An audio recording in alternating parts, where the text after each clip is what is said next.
Hello, I am Unstoppable Tracy. I am a #1 international mega success speaker, and I am a best-selling author, and I love to disarm limiting beliefs so that people can become the best version of themselves. I'm excited to be sharing with all of you that are wealthy and healthy and on purpose life that you're living on a We Can Wednesday. You know, I was recently reminded of my studies on Carl Jung when certified for Insights, which is a personality profiling.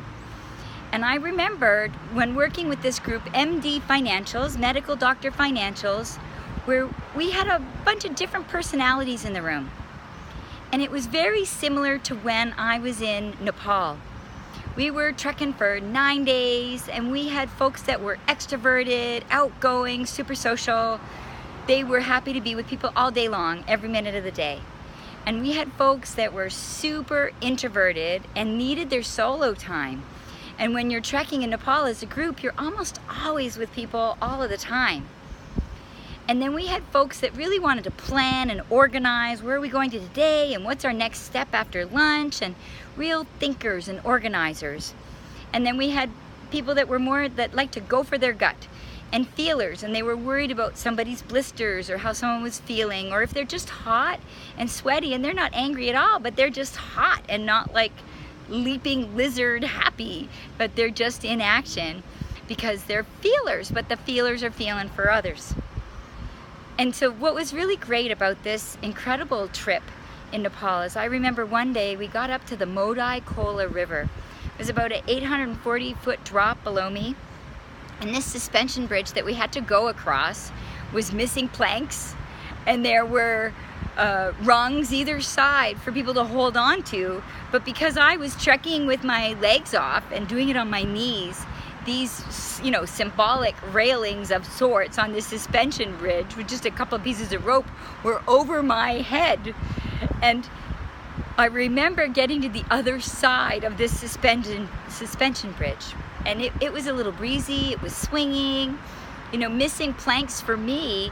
It's no big deal, one plank when you've got long legs, but when you've got short little stubby stumps to climb over, it was pretty spooky with an 840-foot drop. So when I got across the suspension bridge, the last thing that I wanted to do was rest, because my heart was like pumping with adrenaline. Go, go, go, pump, pump, pump. And I remember the rest of the group, they wanted to sit and rest. So I kept going with adrenaline. And one of the students, Susma, who was traveling with us, and she spoke Nepalese and English, she was translating for me. And this big, massive hay bale starts walking towards me. And you know, I'm looking at what I'm filming for all of you, and my eyes are squinting and not looking super happy. And I'm so happy to be here in Fort Myers, by the way, at the moment. I've just landed, haven't been here even an hour, doing this We Can Wednesday post. And so I remember crossing the Modai Kola River on the suspension bridge, and Susma and I carry on, and this big hay bale comes at us. And then it starts teetering round and round, and I think that it's gonna land on top of me. And it basically looks like SpongeBob SquarePants, because I think the hay bale is gonna land on me. And it doesn't. And this Nepalese farmer, he asks Susma, he says, "Susma, if this one looks like that," and he means me, very cheeky, without my arms and without my legs, "what does the rest of the group look like?" And she's a little embarrassed, and she doesn't want to tell me what he said. And I'm like, you gotta tell me, gotta tell me.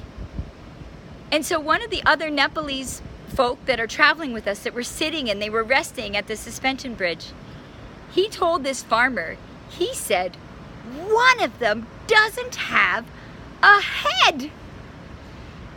And you know, in Nepal, that poverty can be very real.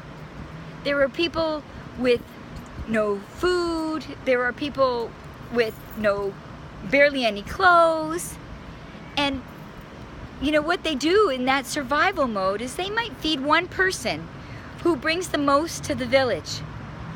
And he's fed really well because he supplies everybody and he does all the work on the rice fields. They do this with donkeys. They feed one donkey and they decorate it with bells and whistles and colors, and then all of the other donkeys will follow. But they don't feed those other donkeys. They just follow blindly because of the colors and the bells. And so people with disabilities, they die off. And sometimes they're killed at birth. But they're definitely not fed because they're not seen as valuable contributors. They don't have the legislation we have. They don't have the awareness that we have. And it's the same. Small frame people are fed differently than the bigger frame people. And so it's who can give the most to the most people in the village. So for the Nepalese farmer to get to this place where he could make a joke, one of them doesn't have a head, because he realized how ridiculous that question was. I realized then that if diversity and embracing different people in your group, in your workplace, in your family, in your neighborhood, could be accepted and tolerated and even joked about in Nepal, where he could joke after 9 days of traveling with me at a silly question where it makes sense about the valuable contributors, then we can all get along anywhere. So if you are someone that's super extroverted, like me, outgoing, talk all the time, one of my strengths that I can do is I could listen a little more often and be careful for me to not cut off people's sentences so that I can get the most out of working with others. And if I have clients like medical doctor financials that are doing the financial planning, where these are all, very left-brainer, a very introverted thinking kind of group, and I am this feeler that's extroverted, I got to be able to dial that up. And I can adapt and connect with these introverted thinking MD financial group to where I knock their socks off with an incredible presentation.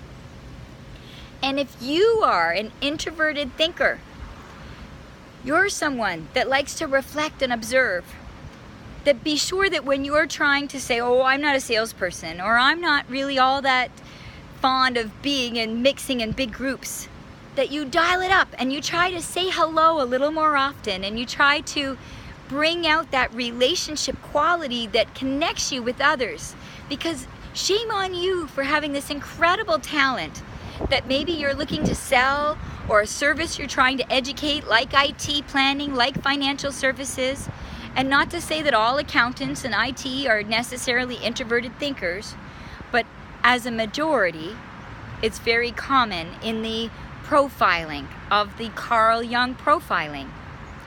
And so if all of us could adapt and connect, just like I did in Nepal, just like the Nepalese did in Nepal, we can end up in Fort Myers with incredible top 1% experiences where I'm mixing and mingling and speaking with millionaires that are introverted thinkers and offering value. So We Can Wednesday. If I can do it, you can do it. No excuses to being wealthy, healthy, and on purpose in your life with your family and your friends and your business. Please be sure to subscribe to Wealthy, Healthy, on Purpose, as well as Unstoppable Tracy, reporting to you from Fort Myers this particular Wednesday. Take care.